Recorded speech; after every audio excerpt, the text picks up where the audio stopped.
little change in plans. Instead of going to Viridian Forest right away, I am going to head over to the Ruins of Alph. If you remember, there was a vault that we needed Who to open there. So now that we have it, we can actually head over there and open that vault.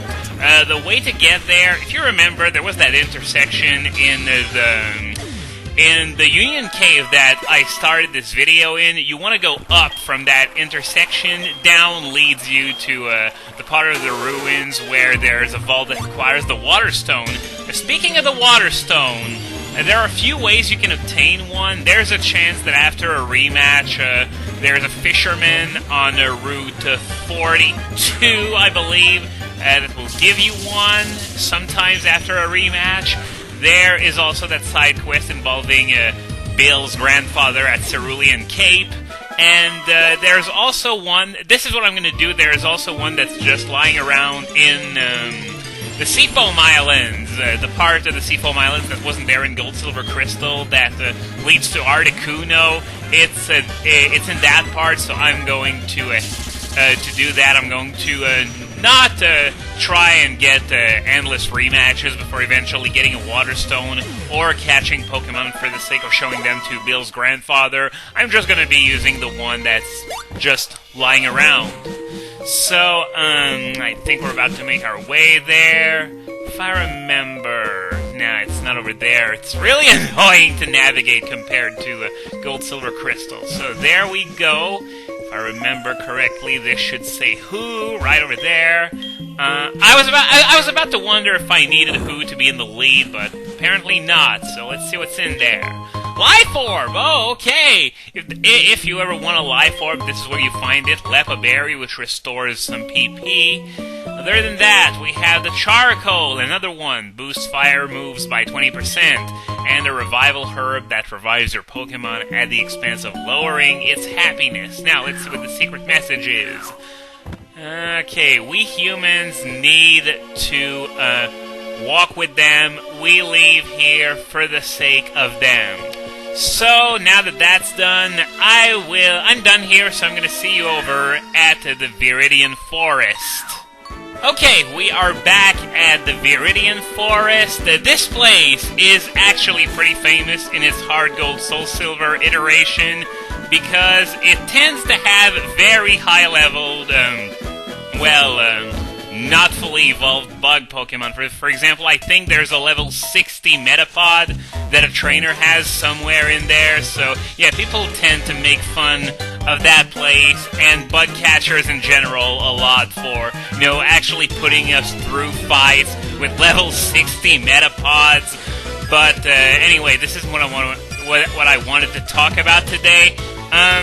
One of you guys reminded me, it's not that I forgot about it or anything, but I think I almost forgot actually talking about it in my videos, since that's what I usually do whenever there's a TSG Marathon coming up, because that's what I'm going to be talking about. There is indeed a Speed Gamers Marathon coming up, and it's the Zelda Marathon. That was originally delayed. It was supposed to be in September, but it was delayed because they wanted to wait until Skyward Sword came out, and as a double whammy, they also pushed the Pokemon Marathon that was supposed to take place in December back to next summer. But anyway, the address is the same as always, thespeedgamers.com. The marathon starts on December 16th at 7 p.m. Eastern, 6 p.m. Central. I believe all the Zelda games are going to be played.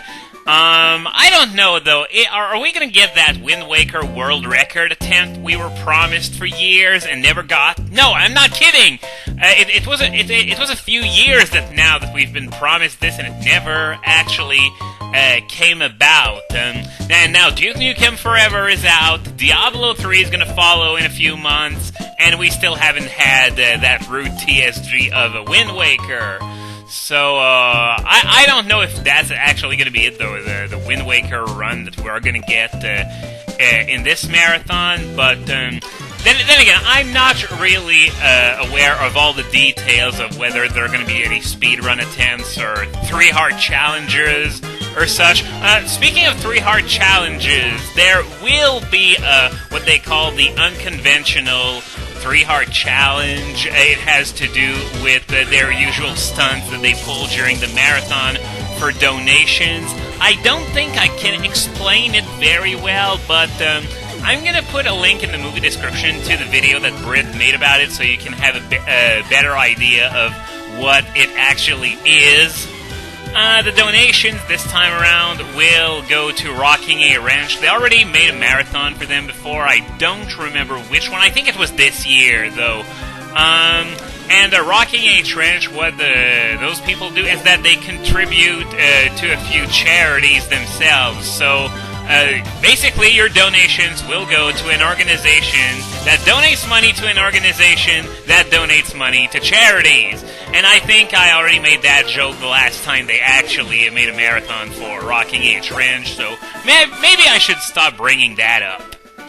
And as usual, there will also be raffles and auctions for a variety of prizes given in by members of the community that will be given to people who win those raffles and auctions. There are a few of those prizes that have been shown by Britt in a video. Such prizes include a replica of the Ocarina of Time from Ocarina of Time and Majora's Mask, and quite frankly, I sort of expected it to look bigger, but then again, I have never seen a live Ocarina before other than this one, so what do I know?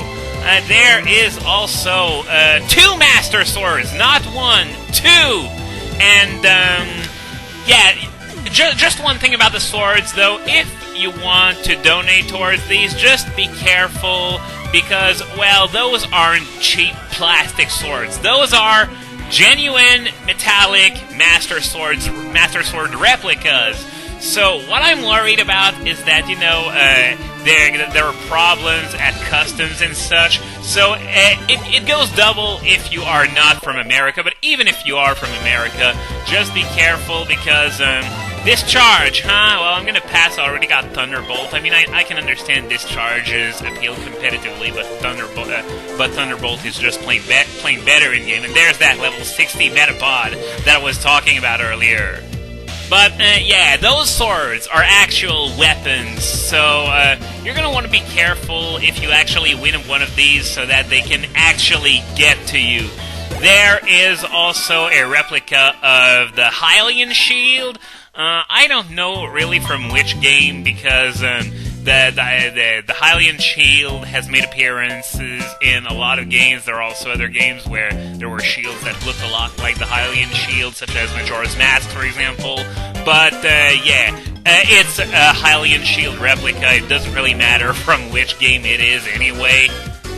And finally, we have, well, not brand new, but like new copies of Zelda 1 and Link to the Past, complete with the box, the manual, and everything. As I said, it's probably not brand new, but in very, very good condition. I can also link the video where Britt showed those prizes in the movie description so you guys can get a better idea of what those prizes actually look like. And speaking of movie descriptions, I guess I should also mention which charities Rocking a Wrench will donate that money to, just so you know where your money goes.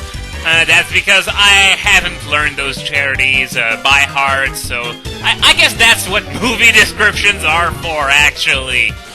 But yeah, remember, Zelda Marathon at thespeedgamers.com on December 16th at 7 p.m. Eastern, 6 p.m. Central. It will last, as usual, for 72 hours. And sort of wondering if they'll manage to do everything in time, because the last time they did a Zelda Marathon, I think it was in 2009, actually, March 2009. It was the second TSG marathon I ever attended, if I remember correctly, and they didn't complete all the games in time, and now with Skyward Sword out, it's probably going to be even more difficult. Was Spirit Tracks out for that marathon in 2009? I think not. So, yeah, it's going to be a huge challenge, but definitely look forward to it. I will certainly be watching as much of the marathon as I possibly can. But enough about that. Back to the game. I'm going to do something very unusual for me, and that is I'm going to run away from those random encounters in Viridian Forest, and I'll probably be doing the same on Routes 1 and 22 as well, because level 3 Sorry about that. I don't know where I got that habit of burping during my videos. I didn't do that before. Oh well, I guess. Transformation into Nintendo Capri Sun, 70% complete. But, yeah, level 3 Weedles don't give a whole lot of experience. I don't know the exact amount, but it's got to be something like 18 or so. And at that point of the game, I'm going to need almost 10,000 points to raise my Pokemon by 1 level. So, yeah, this part is actually a bit confusing. The layout is actually very similar to what it looked like in red, blue, and yellow. It's probably a bit smaller, though. I would have to check, but that spiraling. Well, maybe spiraling is not the word for it, but the pathway that kept going up and down and up and down. I definitely remember more grass being there in the Kanto games, but it doesn't really matter anyway. I would be an ungrateful Philistine to not appreciate the fact that they actually brought back Viridian Forest in this game, since it wasn't there in Gold, Silver, Crystal. So I guess the only thing I'm doing... Oh! Probably got something over there, let's see. Yeah, Max Ethers. Yeah, usually when there's only 1 square of grass missing, that's a sign that there's something there.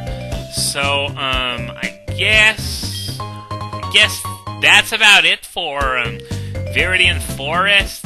We got a leaf stone there. Such a shame that it's not a leaf stone that unlocks that vault over the Ruins of Alph. Otherwise, I probably would have made only 1 trip after this video and have swiped the loot in both vaults. But either way, it's actually pretty funny that I'm doing Viridian Forest today, because if you remember, I linked you guys to Justin Hall's comic about Togepi being so useless a few days ago, and it just so happens that, I don't know if it was yesterday or the day before, but he actually made a comic about bug catchers and what happens to those bug catchers after you defeat them. Because the idea is that when you lose a battle, you black out and are brought back to the nearest Pokemon Center, or white out, or whatever you want to call it. The game lingo calls it whiting out. I don't know why. Maybe it's for... I don't know. It doesn't... Blacking out isn't even a racist term to begin with, so why would they do that? I have no idea. But opposing trainers, when you defeat them, that never happens. So what happens to them? And this comic explains what happens with those bug catchers that I just kept clobbering today. I'm going to throw the link in the movie description just because I can. This is going to be a very busy movie description today. I can assure you that. So if you want to check out the comic, you just take a look at the movie description.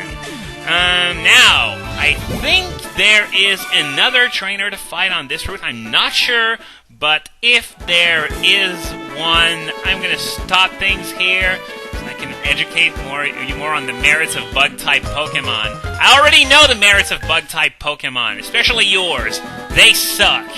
So, let's see now. Is there... You! Shut up! And there's another trainer that I just saw, so I guess it's going to be GG for today.